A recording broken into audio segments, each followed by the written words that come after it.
Whether you're suffering from a common cold, have a more advanced breathing problem like asthma, or want to boost your sports performance, improving your breathing can help.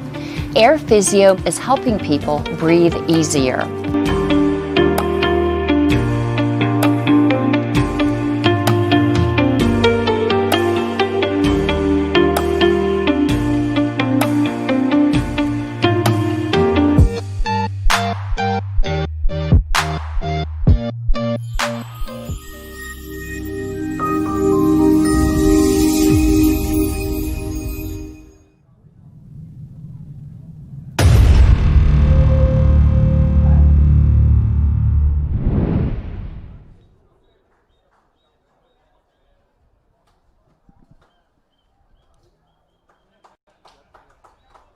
And a very good afternoon. Welcome to Stan Second Oval in Murwillumbar for round 6 of NRRRL action for season 2020 between the Mustangs and the Bilambil Jets, who are now coming onto the paddock on the left side of the screen here.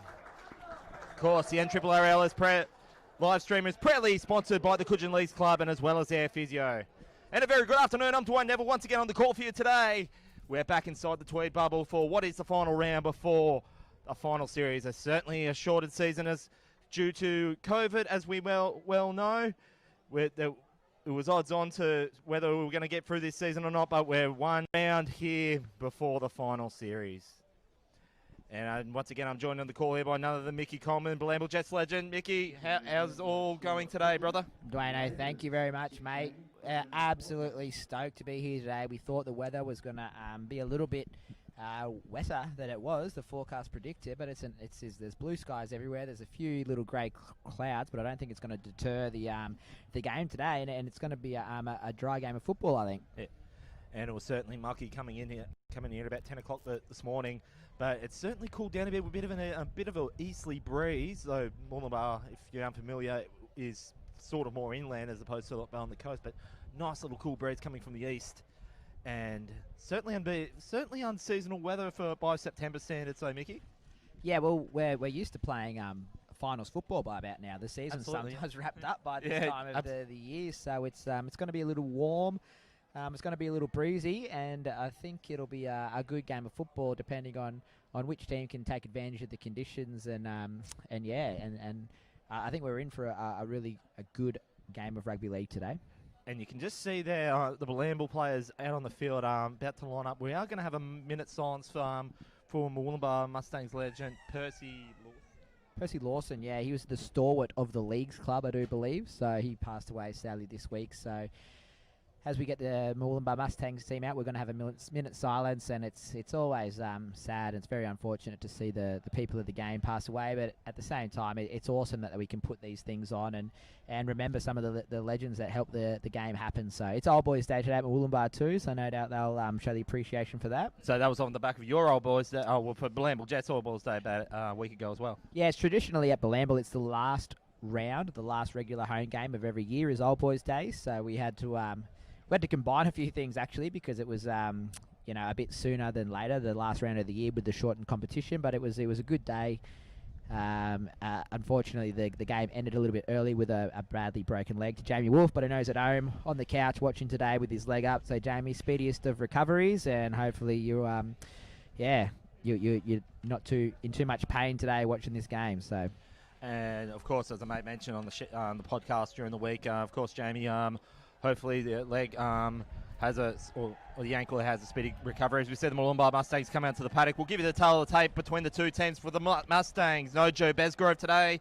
In his place is Josh Campbell. And then there was also a late admission from Jack Bishop, who's going to be replaced by Caleb Nichols in one of the wings. The other winger there is Liam Cusack. At fullback is Toby McIntosh. The centres are Tom Vickery and Adam Walker. And in the halves, we have Cade Hill and Phil Ramage. In the engine, I'll give you the rest of that team list in just a little bit, because we're going to now observe the minute silence.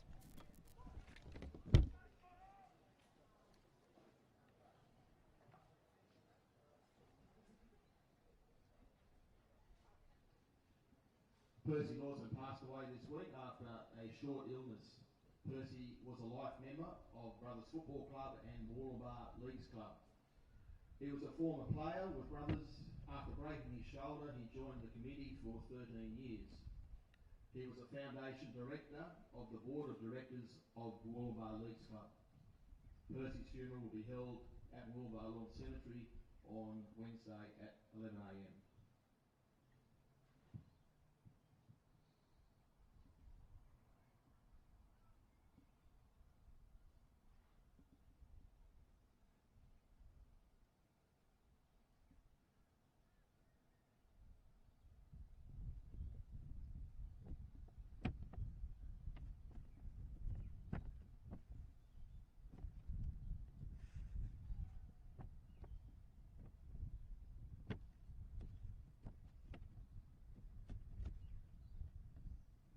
Thank you. May Percy rest in peace.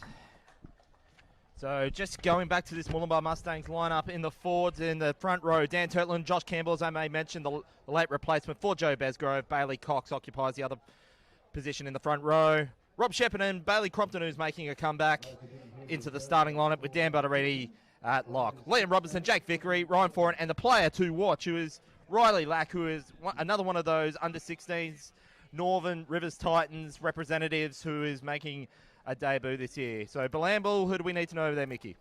Yeah, so the tale of the tape for Bilambil, we have number 1, Oliver Regan. 2 is Brody Cook. 3, Brenton Dady Holton. 4, Alex Fitzhugh.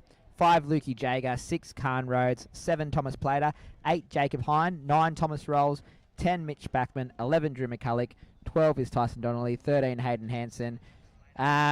15 is Jackson Springer. 16 is Tom Rattery. 17, Tim Johansson. Number 14 is Darcy Earl. Actually, number 14 is Blake Graham, I've just seen, who's backing up from the reserve grade game. So, should be a good fixture, even side. Let's hope for a good battle today. And as we're underway here, it stands second over for round 6 of action. Murwillumbar running right to left in screen. That is Dan Turtland running up on the second phase with Tom Rolls in defence.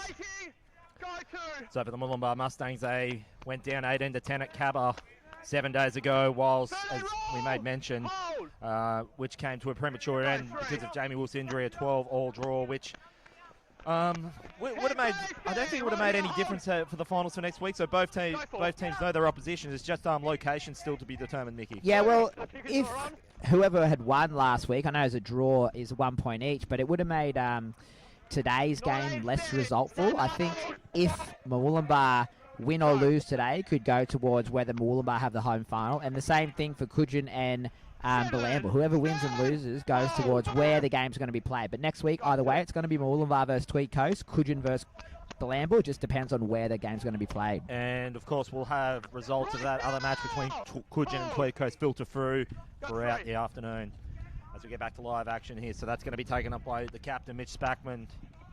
And he's just on halfway. Centre of field playing the short side into the Jets. That's Drew McCulloch. He's just going to be brought down there just inside the Mustangs 40. Nice little fast start for the Jets thus far. Yeah, as we're sitting up here and our papers are kind of flying all over the place, that breeze is a little bit stronger than we first anticipated, isn't it? And I think it's actually Bilambil who has the advantage with the breeze first up as that ball goes astray. So Toby McIntosh is going to have to do well, and he does well to get out of his ball. I spoke too soon there. Sorry, Mickey. Yeah, he must have knock on, perhaps. Must be a knock on in the field of play, and Bilambil scrum. So not a bad start for Bilambil here, and we'll see what they can come across with. Mickey, as I was running through some stats last night, after spending a day doing the rugby yesterday at Ballina, I noticed one thing I said in the call in the grand final yesterday that it's important to have your a good attacking average, but it also comes down to the key is it doesn't matter how many points you score, it's how many you can stop. So you look at the attacking average for the Mustangs, 26. Bilambil's 14. 20 into the Jets concede about average 20 a game to Mustangs are about 15. So where do you see how maybe the Jets can even that up a little bit? Well, I'll give you a stat for you too, Dwayno. It might be made up, but I'm almost certain it's correct that Bilambil have not scored first in any game this year. Wow. The opposition team has scored in every single game, so they're always playing catch-up footy. And we remember the game that these two teams played here a few weeks back where Bilambil did kind of steal one just as the minutes were dying, but they need to start fast. If there's any way to win, especially against this Murwillumbar team, I think Bilambil need a fast start. They have to stop playing this catch-up football like they have been for the last few weeks. And Well, I tell you what, Mickey, if they're going to get their first try, they're in a perfect position to do so now. But this is going to be the fifth and last. They play that short side, kick across the cover. I was about to say if that's played, but well read off the kick there from Cade Hill. Played also to watch, who was a late addition, as we mentioned in the podcast, whilst we said the Jets there make some good defence, is Oliver Regan. I said you were absent from the podcast during the week, Mickey, but one thing that I did make mention, and you would have heard about it, is Oliver Regan, whilst his running game's been on point, but it's just a matter of time before he starts gelling with his with a new spine that is compared to what he's used to at Ballina. Yeah, definitely. Oliver is a huge boost to the squad, and I guess the main disadvantage of Oliver coming to Bilambil is the whole competition knows how good Oliver Regan is. So everyone's watching him, everyone's kind of focusing on him. And while we've got some little plays set up for Ollie, they've been a bit kind of broadcast at the moment, and the other team knows very well that Ollie might be doing this or should be doing that. But yeah, it's not a bad thing once he finds his complete groove. I mean, he's been our best player at the games that he's played. So we don't really want to, I guess, rely on Oliver Regan, but at the same time, we are definitely not complaining that he's played a few games for Bilambil this year. So the KDL brought down there 25 metres away. This pass now for the Mustangs. They're in good field position, made about 70, 80 metres of that set of six. Kick across into the corner. That's going to have to be caught well from the Jets, that it is. They'll see this one of the 20. Good catch there from Daly Holton. Yeah, maybe that was the breeze. Maybe the breeze is with Murwillumbar. It's kind of a bit swirling all over the place, but it shouldn't have been that deep from Murwillumbar. It's a bit of a mistake there, and Bilambil will get let off the hook with this 7-tackle restart. So that is the man, Oliver Regan, does well to get up onto the Jets 40. Great tackle there as well by Phil Ramage. This will be Tom Rolls from dummy half. Nice volume pass by Spackman. Jets there just shy halfway. Managed to get the offload, gets it into Tom Rolls. He'll go for a gallop onto the Mustangs 40.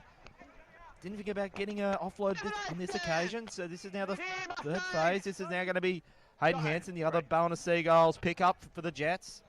This Khan Rhodes, he's brought down there inside 30. And Hayden Hansen as well. It was Oliver got our player the first week he played, and Hayden got player the second week he played. So definitely two great inclusions for Bilambil.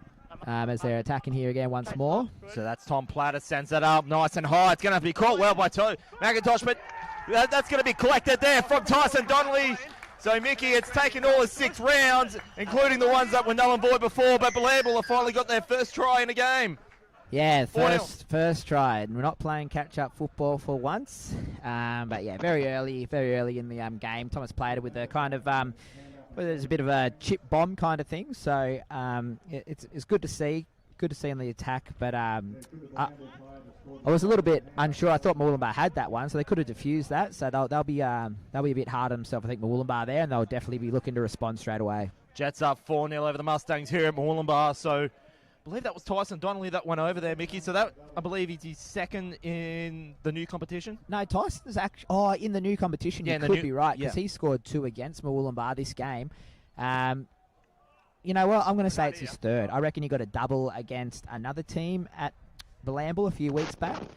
But he's been really good for Bilambil this year, because he had about almost 2 years off with a knee injury. He had a knee reconstruction. He's just eased his way back into it. He came back last year, but you could just tell he wasn't 100% confident. His timing wasn't quite there. And then, this year, season 2020, he's right back in there. So really good to see a player who has returned from injury to still continue with his good quality of football.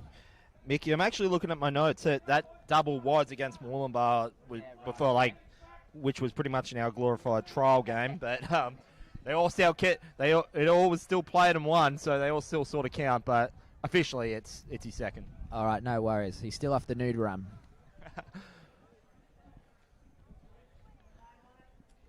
So the Jets here will be looking to add the extra, kicking into a bit of a breeze from the north. That one goes up. Got the length. Got some nice height of the kick, and it read well off the conversion there for the Jets. Score now 6-0. Yeah, Khan Rhodes, he prides himself on the goal kicking, so he'll be happy with that one. It's a good start, but yeah, like we said, no doubt Murwillumbar will be right back in this. It came back to the kind of, I guess, missed kick where Bilambil got the 7-tackle set. So just a small error there from Murwillumbar. Wouldn't be worried too much just yet. They're a great side, and we'll see what they can hit back with. Yeah, I just felt for me though, not to mention now though, as I made mention at the start, Mickey, there no Joe Besgrove, no Jack Bishop. Now Jack Bishop knows how to score plenty of try, and Joe Besgrove, if he doesn't score him, he certainly knows how to set him up as one of the better players in the league, I dare say. But without those boys, I just thought maybe they were a little bit frustrated. I said that in the podcast during the week. They were a little bit frustrated against the Raiders, and it just, when they didn't really need to be, they were very much in the game. They were leading for a good majority of it, so they can't afford to have that happen today against the Jets. Yeah, Dwayne, just remind me which one's the taller winger that you said? That's Jack Bishop. Yeah, he's really good. Him and it's Vickery. I think last game I watched against Coogin, they were the centre winger partner combination. They were deadly. They were lethal. I guess it does put that little bit more pressure, I guess, on the individual players to step up if Vickery doesn't have Bishop outside him. But it's one of those years where you don't know, honestly, who's going to line up in your top 17 each week. So you just got to have to deal with it.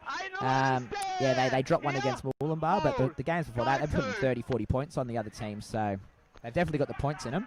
So that's Khan Rhodes getting involved in there inside the 40, the Mustangs 40, and just conceded the penalty there, just inside the ruck there, Mickey. So Bilambil, they might be up by 6 points, but they can't get complacent here with silly penalties like that. Yeah, that was all Murwillumbar then. Very good enthusiasm on their scoots and their exit sets, and then they willed themselves a penalty, and they've been rewarded for it. So we'll just see what they can come up with. They've been down this area before, but if it was, I think they just need to relax it a little bit. We're already 10 minutes into the game. They haven't had really an attacking chance, so maybe look for a repeat set if they're not trying to score. So this now the Mustangs 30 away from the Jets line. Josh Campbell floating pass. They bring it back inside field, and there's the potential intercept was on for the Bilambil Jets, and that was Brody Cook. Yeah, it was Khan Rhodes. He's the little playmaker for Bilambil. He read it really well, and I almost think he was looking for Daly Brenton Holton to pass it to before he got a hold of the ball. So it was definitely on. It was unfortunate, but Murwillumbar they're willing to throw the ball around, so they'll second guess themselves, I think, after that intercept attempt. So we'll just see what happens. So as the scrum goes down 30 metres away, that's going to be played off there by Josh Campbell at the back into McIntosh. They get it through the hand from left to right here, the Mustangs. They do well to get inside the 25. That's Caleb Nichols. Of course, he's the one replacing Jack Bishop today. So took that just shy of 20 here, the Mustangs. Second phase. This is now going to be taken up the centre. That is Rob Shepherd. He's going to does well just to get short of 10 metres here. This will be Josh Campbell to play it from dummy half. Gets it into the hands of Bailey Cox. He can run. Smashes it up. Does well to get inside the Jets 10. Fourth phase. Campbell.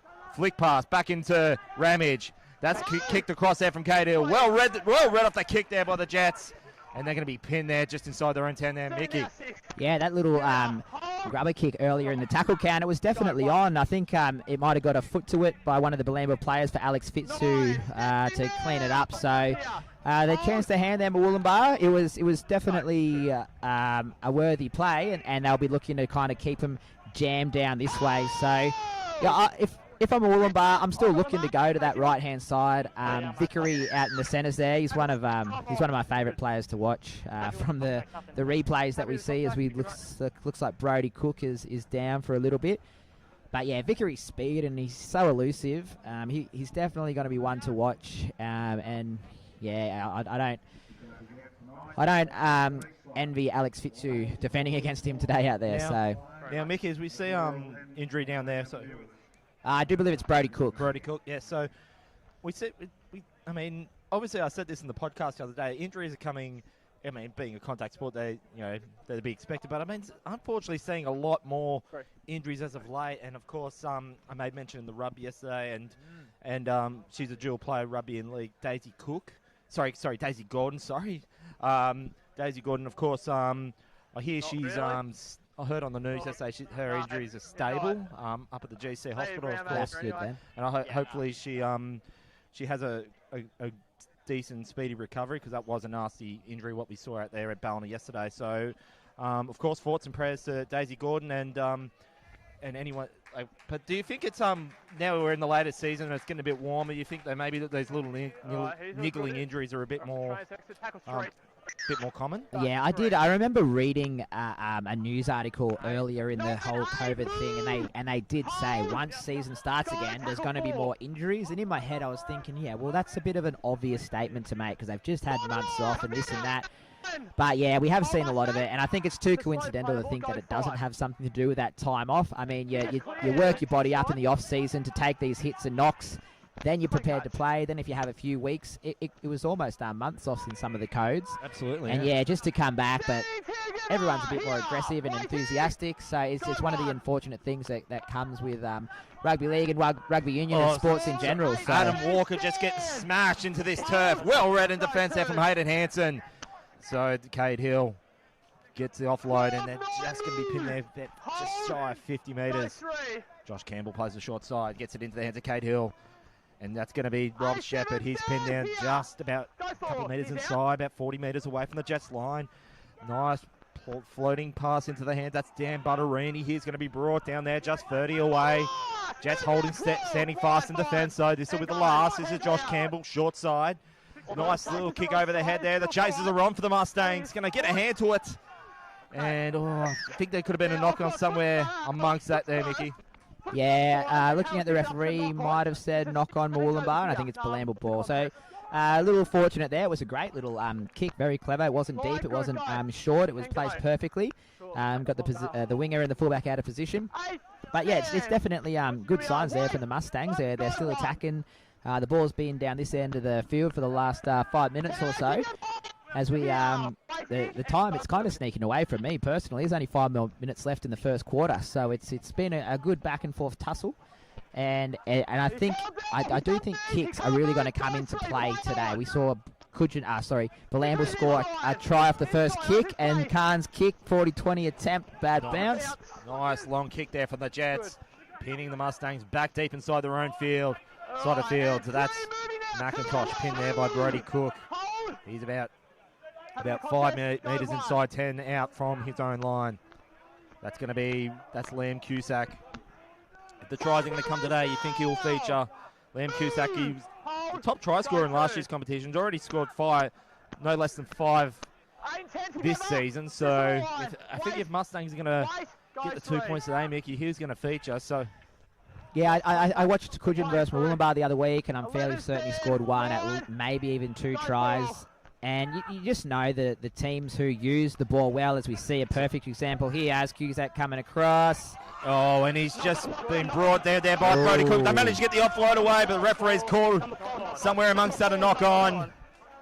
Scrum feet coming to the Jets there, Mickey. We'll just see what the referee has decided here, because he said knock on Murwillumbar.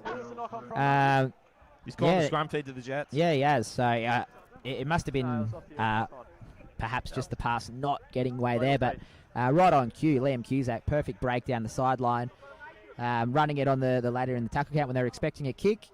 And yeah, if you can spread the ball across as well as the Mustangs have been doing in recent, yeah, the wingers are definitely going to score. So as the scrum goes down, 35 metres away from the Jets line, this is the man Oliver Regan. He's blindsided there by, I think that's Rob Shepherd. There's going to be Tom Rolls from dummy half, gets it into Alex Fitzhugh. And he's just going to be penned there now, just halfway, about maybe 10 metres away from inside field. This is Rolls on the third phase. Plays a nice little short side play. The Jets just bring it just in the centre of field, 45 away from the Mustangs line. They've probably had the better of being in the opposition half as opposed to the Mustangs. This is now going to be brought down there. I think that's Tom Platter. He goes for the little quick play of the ball. Tom Rolls. He's going to be brought down, but manages to get the offload. This is now going to be Tyson Donnelly. Can he get a double today? And he's just going to be brought down there.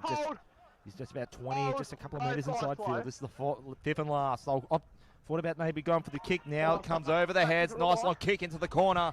Brody Cook didn't have to read that well, but he eventually reads it well in defence there, Maggie. Yeah, it was a great take there by the Murwillumbar Mustangs. Like you said, 2 pass. They were unsure they're going to run it or they're going to kick it. Diffused it well, but it's still it's a tough area to be running the ball out from here from the Mustangs. And just going through the team sheets, Dwayno, I can't help notice Big Remy for the Mustangs. He's not named on there either. No, so they're missing him. And I noticed that Bailey Crompton, like he was, as we mentioned on the podcast, I think that they must have had a few injuries along the way, because we spoke on the podcast when we had him on where like even when he came back from suspension, was he going to guarantee a starting gig, which he normally always does? But they had some good stock, but it's thinned out a bit. Yeah, well, we joked about it with him the other day. I was having a chat with him, and they kind of won convincingly the 2 weeks he was out, and the week he returned, they lost to Tweed Coast. But no, I'd rather have Bailey in my team than without, I think, any day of the week. So it's definitely one of those years where I don't think any team has had their best team on paper.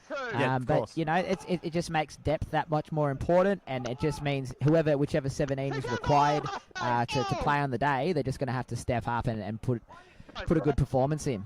So this is now Jacob Hind, gets the floating pass from Riga, back to Hind. That's gone into Thomas Platter. Nice floating pass. The intercept was on there for the Mustangs not to be. This is Alex Fitz who goes for a gallop. He does well to get it to the Mustangs 30. This is now going to get into the hands of Tom Platter. Nice floating pass. That's gone into Spackman, the captain. And he just going to be walked into, I think that's... it's like Robbie Shepherd, Robbie Shepherd, yep. Great tackle. So this is Hayden Hanson. So that's kicked over the head. So, oh, what happened there? So Khan Rhodes goes for the kick, and then at the same time, he looked like he was going to catch it, but then he opted half a second later, he's making a tackle.